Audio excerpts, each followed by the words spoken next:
How does reasonable expectation of privacy apply to surveillance? Imagine you're in a crowded park and someone is secretly recording you with a hidden camera. Do you have a right to privacy in that moment? That's where the idea of reasonable expectation of privacy comes into play. This legal standard helps decide when your privacy rights are protected against government surveillance. The concept comes from a Supreme Court case called Katz v. United States from 1967.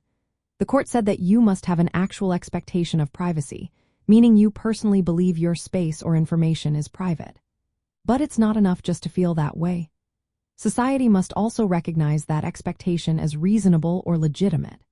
If both parts are true, then government surveillance in that situation might be considered illegal without a warrant. For example, most people expect privacy in their homes, personal belongings, and private conversations.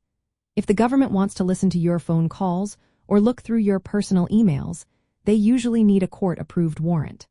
But if they are watching you in a public park or on a busy street, most courts say you don't have a reasonable expectation of privacy there. That's because these are public spaces where people are expected to be seen or heard. Surveillance that intrudes into areas where you expect privacy, like inside your house or in private communications, is more likely to be considered an unreasonable search. Courts will look at how invasive the surveillance is, where it happens, and why it's being done. If the government uses hidden cameras inside your home without a warrant, that's probably illegal. But if they monitor public areas with cameras, that's usually allowed. Knowing your rights means understanding where your privacy is protected.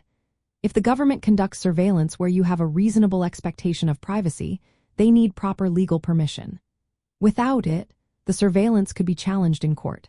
However, there are exceptions. For example, law enforcement can sometimes conduct surveillance without a warrant if there's an immediate threat or emergency.